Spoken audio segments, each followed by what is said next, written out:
अस्सलामुअलैकुम आदाब। कैसे हैं आप लोग? सुबह का 7 बज रहा है और मुझे एक ज़िम्मेदारी दी गई है कि एक साहब को पटना घुमाना है। तो साहब आए हैं मुंबई से, तो अभी मैं उन्हें रिसीव करके पटना के कुछ इलाक़ों में ले जाऊंगा। तो आप हमारे साथ बने रहें, मैं आपको उनसे भी मिलवाता हूँ। पटना के इस हेरिटेज राइड की शुरुआत होती है अशोक राजपथ से। राइड इसलिए क्योंकि हम एक बाइक पर बैठे हुए थे। तो सबसे पहले हमने तारीखी पत्थर की मस्जिद देखा और इसके बाद हम आगे बढ़े और हम पहुंचे आलमगंज। आलमगंज पे हमें ये तारीखी दरवाज़ा दिखा, तो हमने इसे देखने के बाद इसका कुछ फुटेज उतारा और इसके बाद हम बढ़े आगे। और आगे आया क्या? गाय घाट। जी हाँ। तो हम गांधी सेतु पुल के नीचे से पार करते हुए सबसे पहले पहुंचे गुरुद्वारा। गुरुद्वारा के बाद हम गए गौरी शंकर मंदिर के सामने और फिर वहां से हम आगे बढ़े तो हम पहुंचे गुलजार बाग। जी हाँ, गुलजार बाग बहुत ही तारीखी जगह है। यहाँ पर एक ही बहुत ही पुरानी मस्जिद है। तो हमने उस मस्जिद को देखा। चूंकि सुबह का वक्त था, इस वजह कर मस्जिद के दरवाजे पर ताला लगा हुआ था। तो फिर हम आगे बढ़े तो वहाँ पे हमें मिला इमाम बाड़ा। जी हाँ, ये इमाम बाड़ा बिहार के सबसे बड़े इमाम बाड़े में से एक है। ये एक औरत का बनाया हुआ उन्हीं के नाम से मंसूब किया जाता है। इस इमाम बाड़े का नाम है इमाम बांदी बेगम इमाम बाड़ा, जिसे हम आमतौर पर गुलजार बाग स्टेट के नाम से भी जानते हैं। और इसके बाद हमारा सफ़र आगे बढ़ा तो हम थोड़ी दूर आगे जाके एक गली की मदद से पीछे एक जगह पहुंचते हैं। वहाँ पे हमें मिला एक तारीखी ईदगाह जो बादशाह शाहजहां के दौर में बना था। तो उस ईदगाह को देखने के बाद उसके अंदर और उसके अतराफ़ की चीज़ों का फुटेज लेने के बाद हम आगे बढ़ते हैं और वहाँ से हम निकल कर पहुँचते हैं पटना की एक तारीखी जगह जो एक मंदिर है। जी हाँ, हम पहुँचते हैं बड़ी पटन देवी मंदिर। बड़ी पटन देवी मंदिर के बाद हम आगे बढ़ते हैं और वापस अशोक राजपथ पर आते हैं और थोड़ा-सा आगे बढ़ने के बाद हम पहुँच जाते हैं पश्चिम दरवाज़े पर। जी हाँ, पश्चिम दरवाज़ा पटना का बहुत ही तारीखी दरवाज़ा है। पश्चिम दरवाज़ा पहुंचकर हम उस पिलर का वीडियो उतारने लगते हैं जिसे हम पश्चिम दरवाज़े के पार्ट के तौर पर जानते हैं।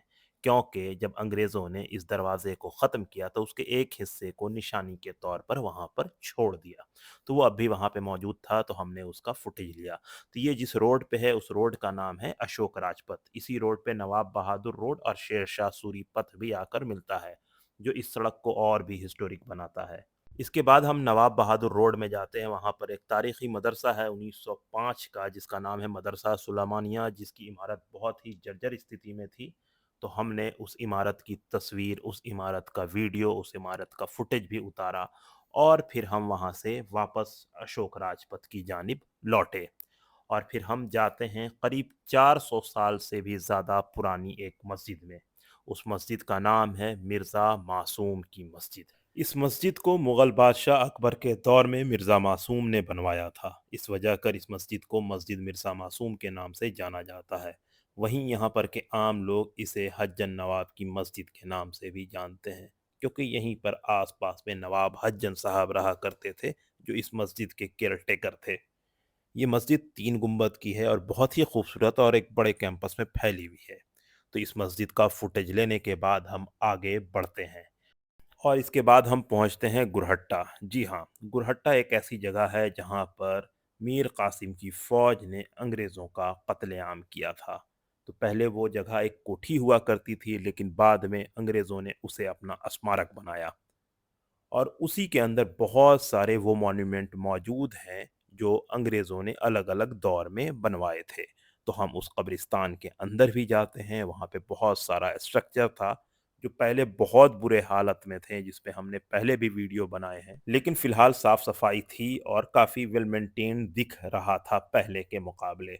तो थोड़ी देर हम उस कब्रिस्तान में रहते हैं, उसके बाद हम उस कब्रिस्तान से बाहर निकलते हैं और हम पहुंचते हैं बिहार और पटना की सबसे बड़े गिरजाघर में, चर्च में। जी हाँ, पादरी की हवेली में हम जाते हैं। वहाँ पर हम उसकी खूबसूरत और नायाब स्ट्रक्चर की तस्वीर और वीडियो उतारते हैं।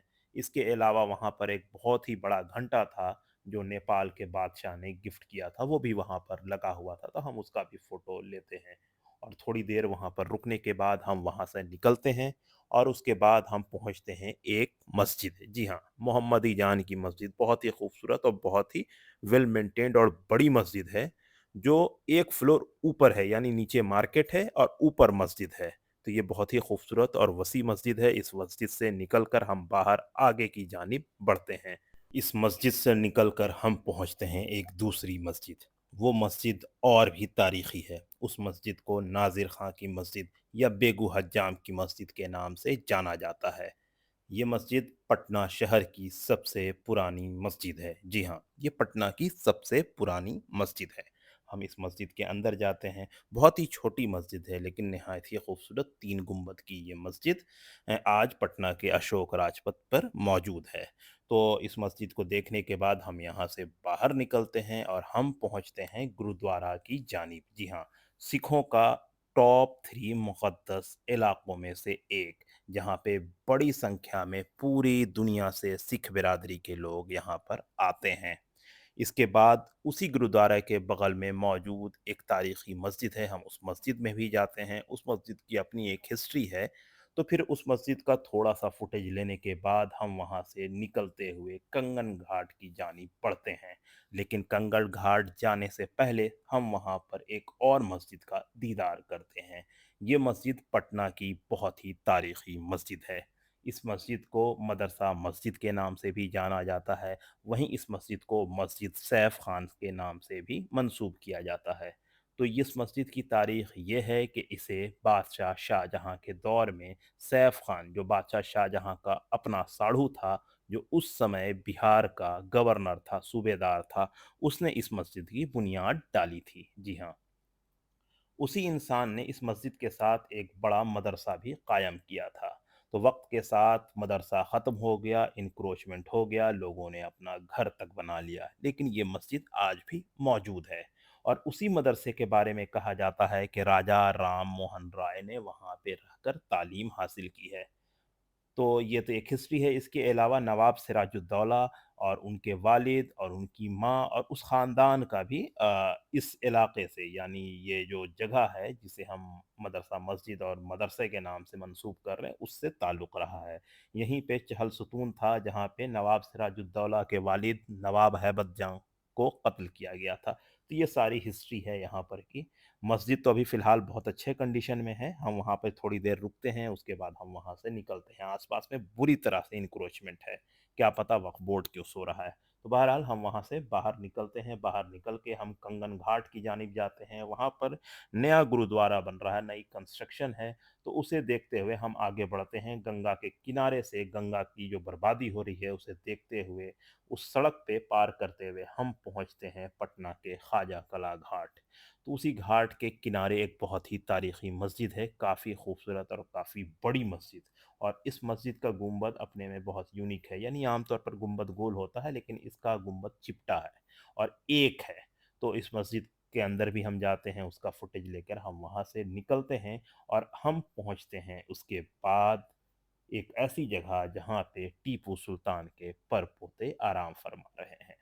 तो हम पहुँचते हैं खानकाह बारगाह इश्क, यानी इश्क की खानकाह। तो वहाँ पर एक बहुत बड़े बुजुर्ग आराम फरमा रहे हैं और उन्हीं की निस्बत की वजह कर टीपू सुल्तान के परपोते वहाँ पर आए और जब उनका इंतकाल हुआ तो वहाँ उन्हें दफन किया गया। तो हम टीपू सुल्तान के पोते का मज़ार का कुछ फुटेज लेते हैं, उसके बाद हम वहाँ से बाहर निकलते हैं। इसी खानकाह से थोड़ी दूर, यानी कुछ कदम आगे, एक और खानकाह है जिसे खानकाह मुनी मियाँ के नाम से जाना जाता है। ये इलाका मितन घाट है, तो हम यहाँ भी जाते हैं। यहाँ की तारीख़ी लाइब्रेरी, यहाँ की दरगाह और यहाँ की ये जो बहुत ही खूबसूरत और वसी और ख़ूबसूरत मस्जिद है, इसका भी दीदार करते हैं, इसका भी फुटेज लेते हैं, इसका भी कुछ वीडियो बनाते हैं और उसके बाद हम इस इलाके से बाहर निकलते हैं।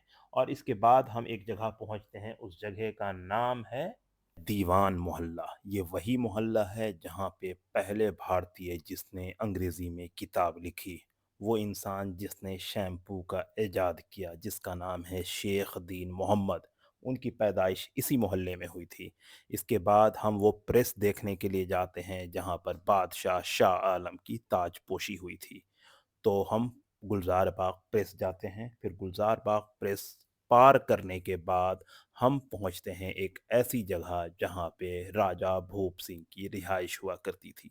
एक पुरानी कोठी जो अब खंडर के मानिंद है, जो अपने रंग और रौनक खो चुकी है।